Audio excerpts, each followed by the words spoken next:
Hello guys, how are you? Welcome into Actress Vlog Season 3. I'm so happy to be back and I'm happy that you are back here. And also, again, I'm super happy because I'm gonna bring to the table very interesting people this season. So guys, support the Actress Vlog and please subscribe. Just ring that bell for us, guys.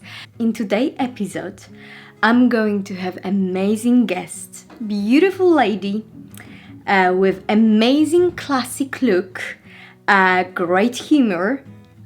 She's an actress, comedian, producer, writer, so many things there. She's truly dedicated artist to her profession, to what she's doing. I would say she's a fighter. Ladies and gentlemen, in front of you on the stage of Actress Vlog, Lisa Ronaghan. We want to speak with Dr. Morrow. Certainly, Detective. Please wait while I contact her We'll just make our own way up. What floor? Her office is on the first floor. Mr. Curry, we have a breach. 11 minutes ago, a very large amount of data was transferred out of our secured system to an unknown external source. Patient's also had a suspected fall with resulting potential back injury. Okay, let's get him booked in downstairs for a CT scan as soon as possible. Thought I'd drop by, see how you were doing. You're feeling some numbness. I can't feel anything from my knees down. Can you close your eyes and tell me when you feel something? Nothing at all? Other side. We're going to get you downstairs for a more complete MRI scan. Sound good to you? You're the doctor. I shall attend the duel, sir. As you wish. I'll ready myself for this afternoon. You seem almost happy about the ordeal.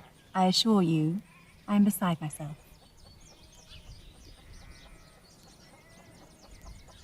Well? Well? Off you pop.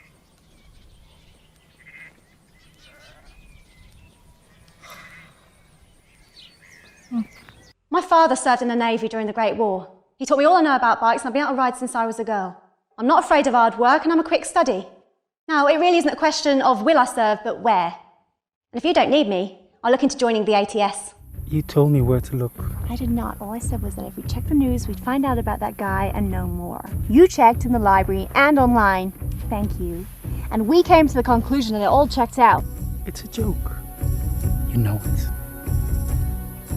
And if it's not, be filthy rich. £53.47, please. What? In Spain, that'd be about €30. Don't mind her, dear. I watched you take that young guy apart earlier. Very skillfully done, by the way. I just get fed up of young guys seeing me as an easy target. So sometimes I fight back. Well, am I safe? In today's episode, we will find out how many faces have Lisa. And I'm gonna tell you, she have many faces, many great faces. Of course, as an actress. I met Lisa in summer 2014 in London, Charlton. That was at the Charlton House. We were on the set, the US series, that was US drama series produced here in England called The Royals. We were both there playing sort of like, I would say, supports for the cast. We were playing waiters. I remember spending all day under this big tent waiting for our scene to come in the queue because they had a little bit of troubles to shooting the scene before. And there was such a cold and rainy day. I remember the moment when we actually get to the set, we get to the play. That was, I think, the most happy moment for us after this whole rainy and very cold, unpleasant day. But that was a great experience. From the very first moment when I met Lisa, I can say I really like her,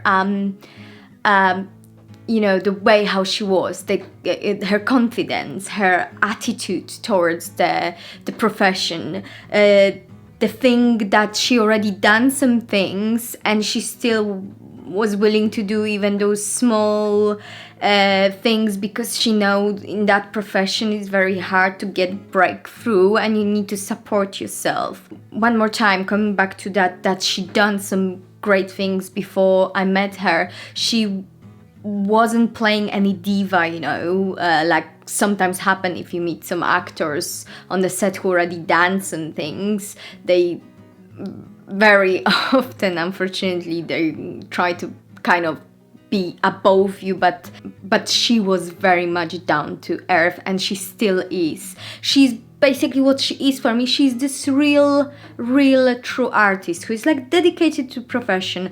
She tried to do, and she's doing in her life what she wants to do, and she's happy about this. She's passionate, and she's always ready to give advice if you need it, and that's just fantastic about her.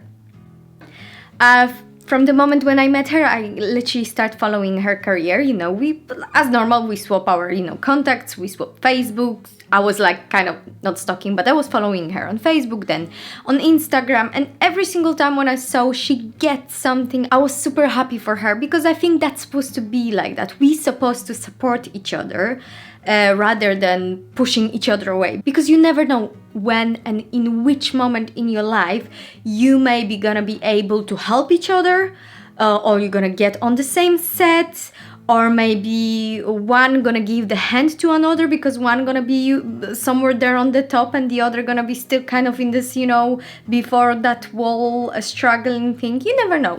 But let's talk about our guests. Lisa Ronaghan, known from such a production as Purred, Reroll, Manchester, The Exorcist Chronicle, The Edit, Human, Follow the Money, Inside, where she played Princess Margaret. Yes, she was playing royals.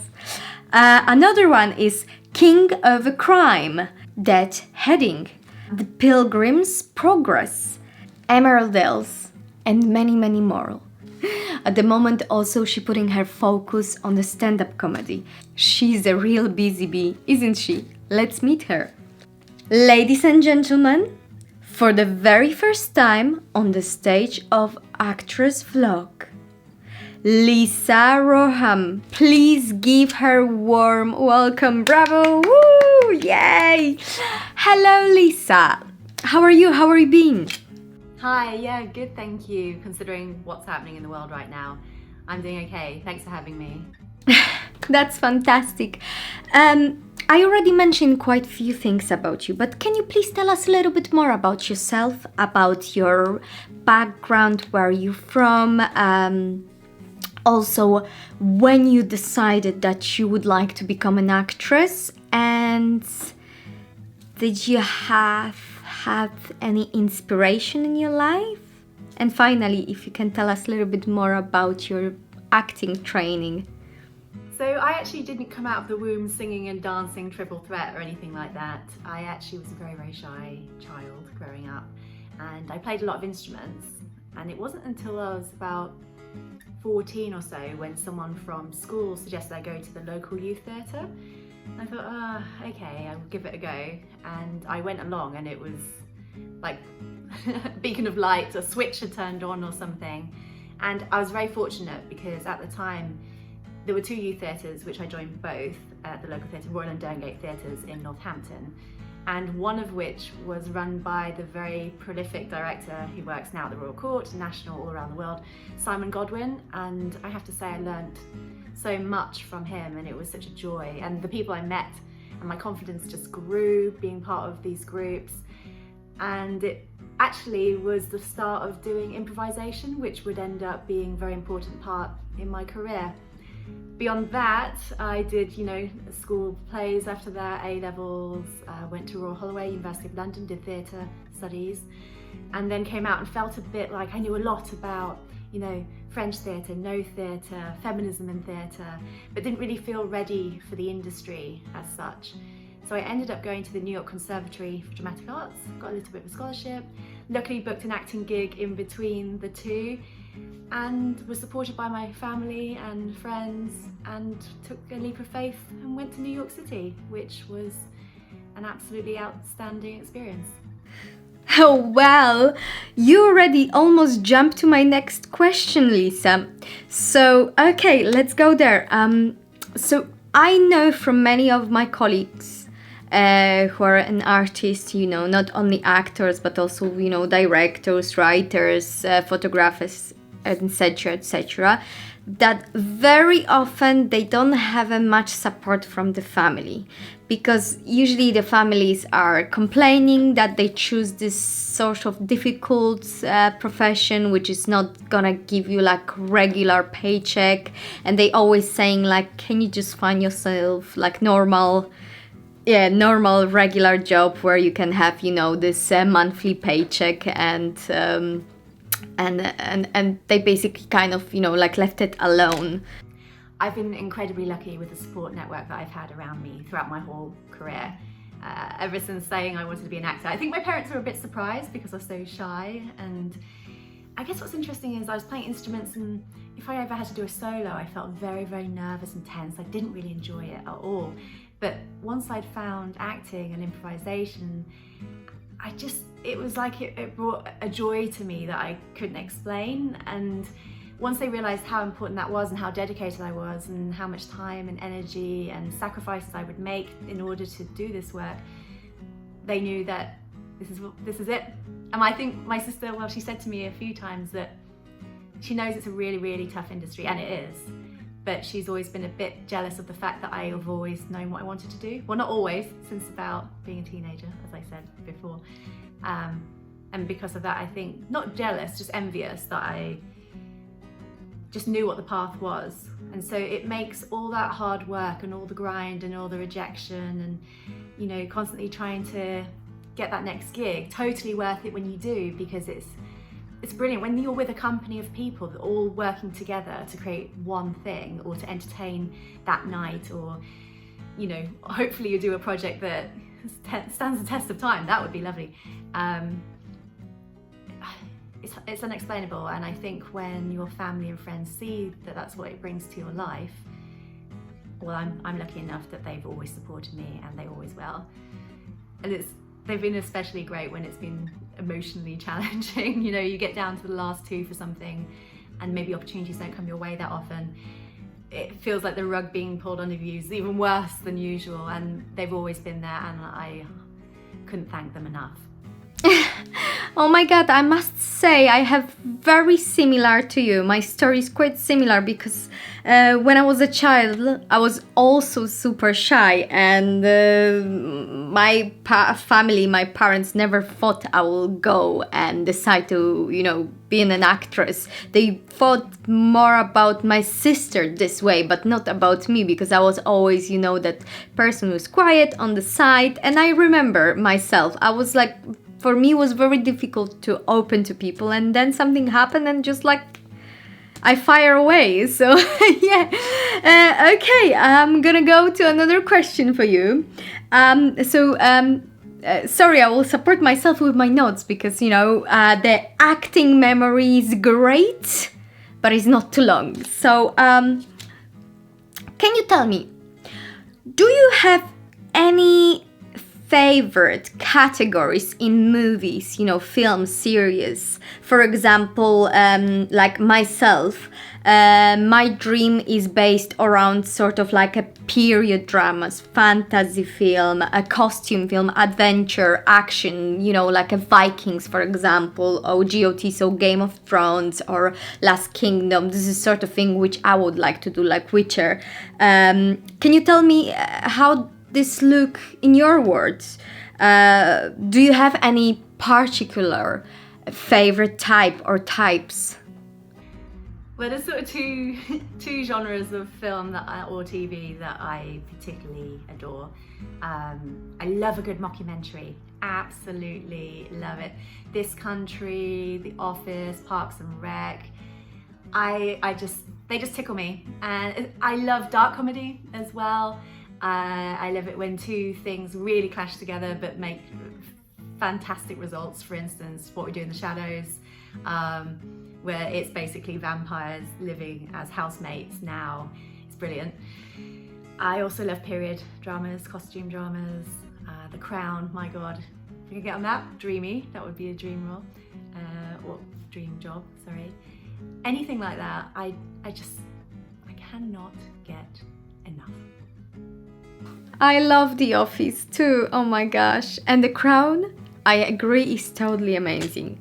You know, Lisa, I must say, when you're talking, I can say 100% honestly that I see myself in you. Like seriously, such a similar story. So my question is gonna be about the project Insights. When you landed the part of Princess Margaret. Can you tell us how was for you to play such a historical character? Can you tell me, did you study a lot about Margaret before you enter the set? Are you actual fan of Princess Margaret? So I've actually played several historical figures throughout my career thus far, both on stage and screen. I think it's just incredibly important. Well, it's important to get the vision of the project and the director and what we're aiming for, how historically accurate is it, how much sort of leniency is there towards dramatic license, but ultimately when I'm doing a part like that, I want to get as much research and information as I can about that person and then go from there. So if I've played people that have been born since the medium of film has been around, then try and get hold of any footage, any sound clips, anything like that, see what, the mannerisms, what makes them tick, read anything you can, and then obviously more historical, place it in what's the world like around them as well, what are the historical politics like that, what would it have been like to have lived in their world day to day. And that's what's really fun about acting for me, is diving into these people's worlds that are completely different to my own, and then just exploring them and then bringing them to life within the context of the project that you're working on, which I really love. And then you obviously bring yourself to it, because how can you not? And I think when the two meld together and you've done your homework and then you just get to play, it's sublime. And that's what I'm talking about, proper acting preparation. What is your biggest success so far? One of the projects I see as one of my biggest successes is working on Marat Sade in New York City. I see it as a success not because it was the biggest project ever, or it wasn't on the biggest Broadway stage or anything like that. It's just that from the moment I auditioned for it, in the first initial audition, because we had callbacks and things like that, I just felt like this was the part. I played Charlotte Corday, and I'd studied the play at Royal Holloway a few years earlier, and then I'd gone to drama school, and then this was in the first year out of drama school. And I just got such good vibes from the company, a wonderful company, and I ended up getting the part. And from the first read through to the last, curtain, it was the most joyous, wonderful ensemble experience I've ever had on a project. Every single person on that show were so gifted and gave so much of themselves over to the project that it was, I can't describe it. It was absolutely, the word awesome is thrown around too much, but just imagine awesome being used in its best quality. It was awesome. I still keep in touch with several of the people I worked with today. They've all gone on to do brilliant things. Seriously, all so gifted, and we were on stage the whole time, and basically it's a play within a play, so not only did you have to know about your character and their inflictions and things like that, it's set in an asylum, and they're putting on a play for the gentry basically, but you've got your own character who's got their own problems. So I had narcolepsy and cataplexy, which means I just sort of fell asleep or would be in a trance-like state. But I was also playing this lead character in this play, and everyone did all their research. It was historical. And the director Jan Powell was such a brilliant beacon. When you've got someone that's leading a show or a film or something that you can really 100% put your trust in, I think you just get wonderful results. And I grew and grew as a performer and as a person within that show, and I'll always remember it as one of the highlights of my career. Just wonderful. So yeah guys, I promise that in this season 3 of Actors Vlog, I will bring some big names, proper artists to the table. So yes guys, if you have any questions about Broadway, contact Lisa. She's your man, she's your woman, she's the person to ask. Okay, I'm so excited about you. Sorry, I'm coming back now straight away to the next question. So that's gonna be a tricky one. Do you have any story about the failure which actually make you stronger? So as an actor or as a human, I think you tend to remember the things that didn't go well more than the things that did. So you can do 100 auditions and 10 of them are terrible. It's the 10 you're going to remember. We'll just say it's 10% it's not good and 90% excellent. So I really should be working a lot more. Anyway, there was an audition I did when I'd just come back from New York, and I don't know if I'd had an agent in the UK at that point. It was very early on, and I had an audition with a cast director for a commercial, and I booked it. First one, booked straight away. I was like, yeah, good, this is the easiest. Did that, and then she brought me in again for something different, a different commercial, and I think I was too young for it really, looking back. But I went in and they wanted very emotional. It was a good little idea what they come up with, but it wanted something very emotional, but they also wanted it like less is more. So, you know, maybe like a single two, I don't know. And in the end, I just ended up playing it like less is less. It was all very awkward. Nothing was really happening. And I was reading with her, and then I was reading with the director, but it was kind of improv, but it wasn't. It was pretty bad. And then I didn't get called in to her office again for several years. And I guess what I learned from that is yeah, less can be less, so make sure you are still working when they say that. But also, I don't think that was a reflection particularly on doing a bad job or anything. I think what I learned from that was, okay, you've got to try and move on. Letting go, I guess, is it. I think they say that you do the audition several times. You know, you do the one in your head that you're going to do, you do the one you actually do in the room, you do the one afterwards where you go, I should have done this. And really, there's nothing you can do by that point, and you just have to go, okay, that's done. Let's move on to the next one. Not easy, but I think I've gotten a little better at it over time. I have been seen by her since, just to let you know.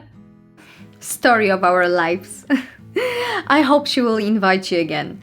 I hope you are not tired just yet. I promise we are not too far. Can you please tell us a little bit about your stand-up comedy? How it's happened that you decide to try to proceed with this? As we know, the comedy is one of the most difficult parts of our profession. So please tell me how you level with these difficulties and your abilities to being comedian. Can you tell us a little bit about that? Stand-up comedy has been something I've always wanted to do, and actually it was one of the reasons I chose to go to the New York Conservatory, because one of the elective programs was stand-up. And I ended up not doing stand-up when we got round to the elective programs, but I thought, okay, you have to do it. And I've done a lot of improv. I've been doing improv, well, since youth theatre with Mr. Godwin. And then I continued doing it with the London Comedy School at Royal Holloway. We had improv with a lovely chap called Dick McCaw. And then I carried on doing it, and then I did train further in New York and went to UCB, the Upright Citizens Brigade, which was set up by Amy Poehler and some other very funny people who'd trained at Second City, just throwing loads of schools at you that do improv. And came back to London, carried on doing improv, and I play on 2 long-form teams. One is the house team at Hoopla, which is one of the main improv sort of breeding grounds in London, and it's at a pub called the Miller Pub, London Bridge, just plugging that right now. And that's the narrative team. So we get a single suggestion at the beginning of the show, and then we create a whole play style 3-act structure improvised performance from that one word. So if you've seen Whose Line Is It Anyway, that's short form improv, so that's lots of different games to entertain you. You'd see that at the Comedy Store in London quite frequently. And long form is more like you get sort of one suggestion and there are different formats that are different styles that will entertain the audience throughout like maybe half an hour or even to an hour. Anyway, so I did that for quite some time, and I still do that, and that is wonderful, and you get to play on a team, and it's very exciting, and I enjoy the shows and the camaraderie and just the whole scene. It's brilliant. But there was always part of me that's like, you still haven't done stand-up, you still haven't done it. I think you should do it. So last year I took a course with a man called Logan Murray, who's taught a lot of stand-up comics, the basics and advanced classes. He does all sorts. And I just started on the circuit, wrote some material and just got up there and was like, let's give this a go.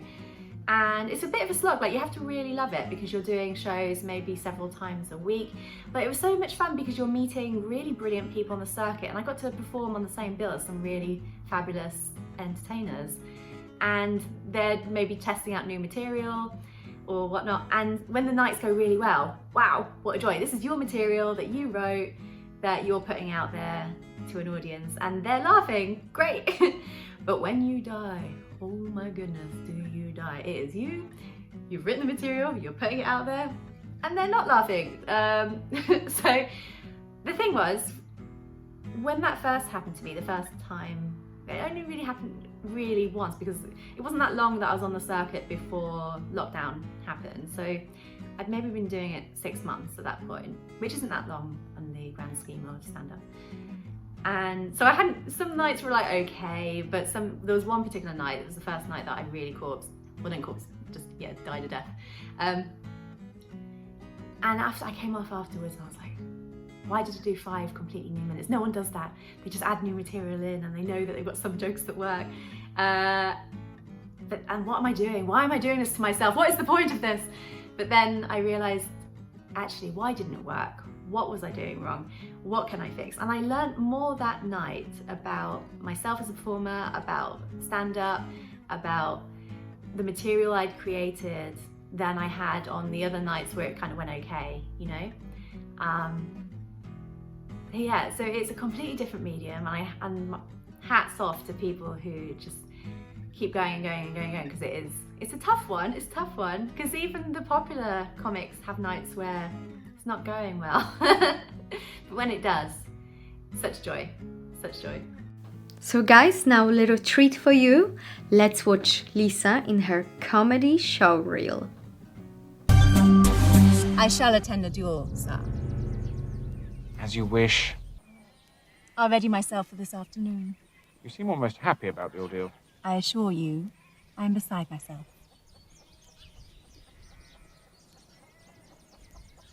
Well? Well? Off you pop.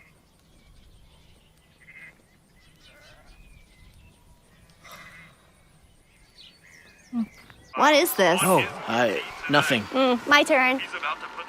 Lord Harrington. Harrington Hall. Back-to-back episodes. Great. You don't look like your profile picture. Have you had any illness recently? No. Have you been drinking today? Only when I saw you. Is a graphic designer who lives on 39th and 3rd. He says he's 32, but I suspect he's more like 38. And he makes a weird slurping noise when he eats. Hey. Oh, it's okay. I like it. Good night.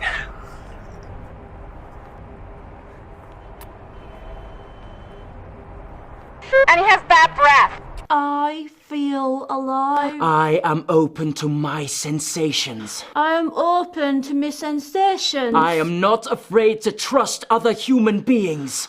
I am not afraid to... Do you speak American?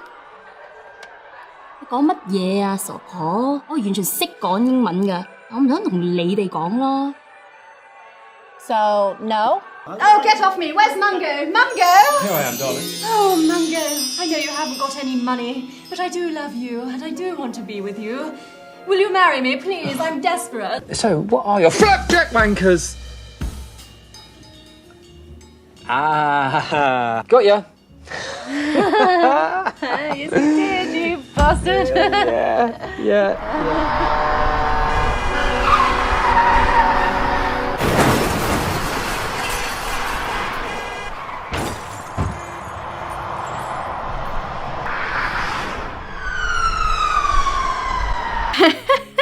That was fantastic. Lisa, as I mentioned before, you are not only actress, comedian, but you also a producer and writer. Can you please tell us a little bit more about this part of your life, about the producing, writing? Do you have at the moment any project that you are so proud of that you would like to shout about? One of the things I found from doing stand-up and improv and other comedic bits is that it really does help with writing. And I got into writing, actually I first got into writing really, aside from sketches, was because I found out that there were motorcycle dispatch riders from World War II that were women. I went to Bletchley Park and I couldn't believe it. And I felt this story needs to be told, need to tell this. So I did lots of research and I spoke to historians and motorcycle enthusiasts and war vets, and you know, I was just eating all this information up, and then I wrote a short about this particular story about a woman called Ren McGeorge who basically, she was a motorcycle dispatch rider. She rode from Portsmouth to Plymouth, got blown off her bike, a mile or so from where she needed to hand this dispatch in, which by the way, they didn't know what it was. They never knew, it was secret, so it could have been, you know, just do you want to come for tea, or it could have been coordinates that could have changed the war, you know. And she ran the last mile and got this message across and then said, do you have another bike? I haven't finished my shift. You're like, you've been blown off a bike, woman. This is crazy. And she got a medal and everything. And I just thought, this story, why does no one know this story? So I'd written the short, and then I did a proof of concept and then took it to the producers and things like that, and they were like, we think it's a feature. I think it's a feature too, but I'd never written anything that big. So I took a stab at that. And anyway, long story short, when I'm now working with someone else and we've sort of, due to different things, then it became a TV thing. Now it's we're working on it as a podcast just because of the current climate, and it's all very exciting. But that was sort of my first writing sort of drama. It had comedic elements to it as well, but it was more of a period piece. Very expensive period piece is what I'd written. And anyway, so I produced a proof of concept, just why I tell you about that, because I felt like in order to get my foot in the door, I need to show what it is. And also I wanted to be in it. So basically I produced sort of a 2.5 minute scene to showcase what this film was. And that was probably some of my first producing. So you have to negotiate a lot of things, especially for a period piece. There's a lot of anachronisms that you have to try and avoid. So I managed to get a whole use in Downton Abbey, not Downton Abbey, but a whole use in one of the episodes there, and they gave us a great deal. Period costume, managed to chat. I went all the way up to Leicester because I got a brilliant deal up there. Negotiated crew, asking favours of people. It's beg, steal, borrow, that kind of thing. It's quite challenging. And then since then I've produced a few other things, features to other shorts. And currently I have a film called Satisfaction, which is a pistol duel comedy farce, and of course period as well. And that is currently making the rounds in festivals, and it's up for Best Comedy at the Crystal Palace International Film Festival, which is rather cool. And I'd love you to see a clip.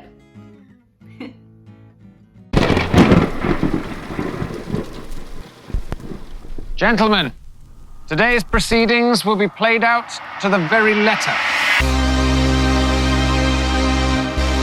My Thomas is not a jeweler. He's many things, but almost certainly not a jeweler. Are we gonna stand here and die of old age, or would you like to die like a gentleman in combat? How many of these have you even done before? I've watched them on many occasions. Watched?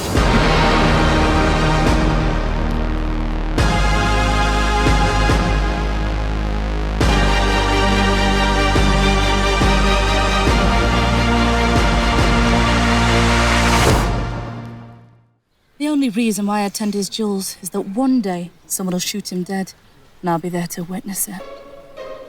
It's nice. Did you watch it all? So yeah, the reason I produce is because opportunities don't always just land on your lap, really. You have to work to get things out there and to get to do things. And so a lot of stuff that has gone on to do stuff. I produce sketches and things like that as well.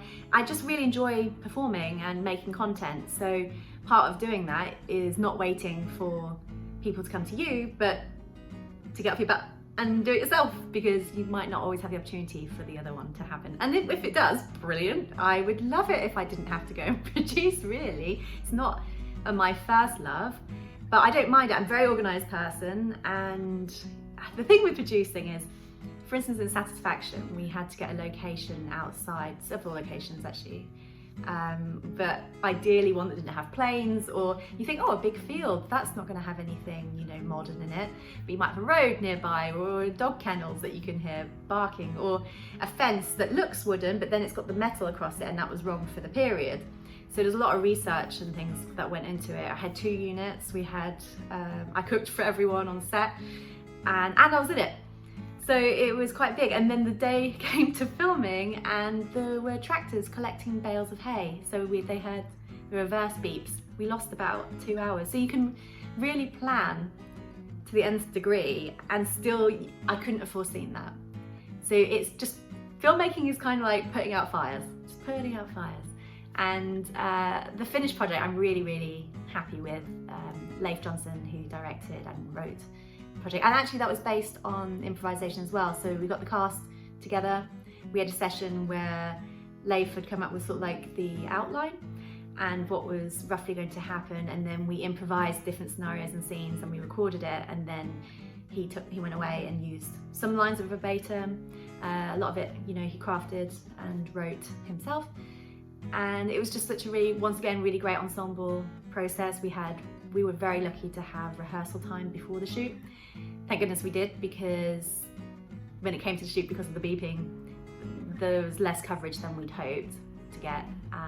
But the final project and end result I'm really pleased with, and I hope it continues to do well in the festivals. That's what I'm talking about, guys.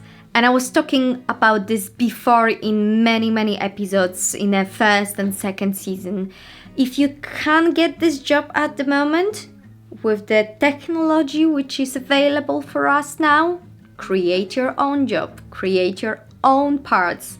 This how you becoming creative person. So just be creative. Okay, Lisa, so now is a very tricky question. Because I think you know that secret. Can you tell us how we can get those parts? How we can nail the auditions? Because looking at your CV, clearly you know the secret. You know how to get the part. You know how to nail the auditions. So if this is not a lot to ask, can you please share with us? The secret. I wish I had the secret. If I had the secret, I'd be pretty rich, I'll tell you. I don't know, I don't think there is one, there's no one path, unfortunately. And all I can say is that I just every day try and put something into stepping forward with my career. That's not always, you know, applying for, I am always applying for jobs or trying to reach out to people. Make sure when you do get the job, you do the best job you can when you're there and you want to get rehired. which is nice when that happens. Be lovely on set. Remember that the runner today could be the director tomorrow. You know, just be nice to everyone. Just be a nice person is what I'm saying. Be really prepared when you do get the chance to audition, but try not to put, like if you only get one decent audition every 5 months, it's really hard not to put so much emphasis on it and stress yourself because you're like, this is it, this is my one opportunity. So try and see it as a chance to play and to, you know, do that work and have an audience, which, you know, is lovely. Just keep hustling. Keep on hustling. I think if I really knew what I was doing, you might have heard of me more. But in terms of work, I do work quite a bit in different fields. So I work on stage, film, bits of TV, voiceover, presenting, role play. Anywhere where anyone will have me, I will go. I think be sensible about how you choose your projects as well. Like, you do want to work, but you don't want to work for the sake of it. Like, if the project, I have like a criteria of 3. Is it going to move my career forward? Is it a passion project? And or is it well paid? If it can tick at least 2 of those, I probably would take the project. Like, does it interest you? What do you get out of it? Because if it's £100 or something and you don't really think it's going to turn out well, and the sound person is a mate of a mate and they're sort of pointing the boom at an aeroplane rather than on you, there's a lot of red flags. So I think, yeah, try and be mindful of what projects you do. Try and keep practicing, go to class, do workshops, table reads, write your own things.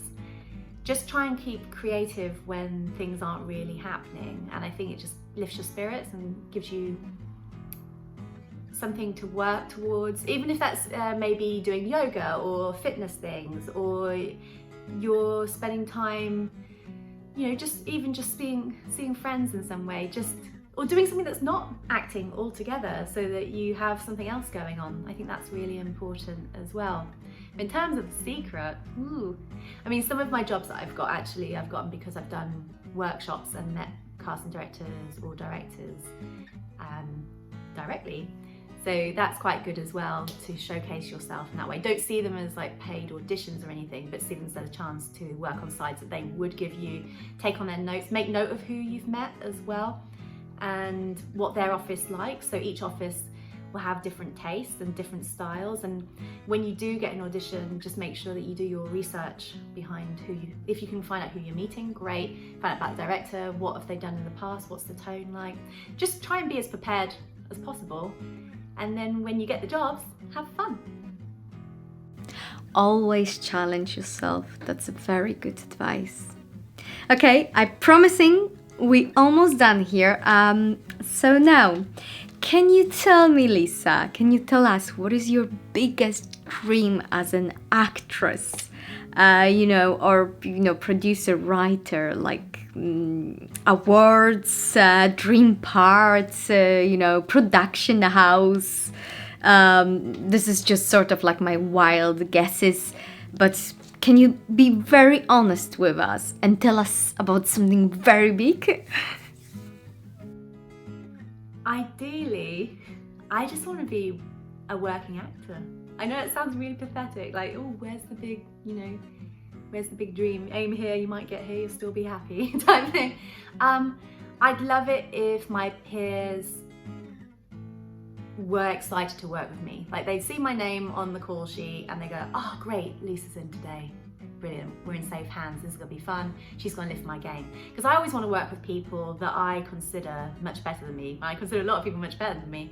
So when I work with people that are, or I feel that way, you learn so much, and that's exciting, and that's really, it just really makes me want to get up at 4:30 in the morning and, you know, get into hair and makeup at 7 or what have you. And I'd like people to feel that way when they work with me. I mean, you know, if Mike McDonald wants to get in touch and say, do you want to be in my show? I'd be like, yes, please, I would. I love traveling with work as well. I've been quite fortunate. I've worked on films and things that I've shot in China, Iraq, Hungary, USA, UK, other places. And I love collaborating with filmmakers from around the world, so that's always something that I look to do if I can. I'd love to shoot, you know, in Canada or South Africa.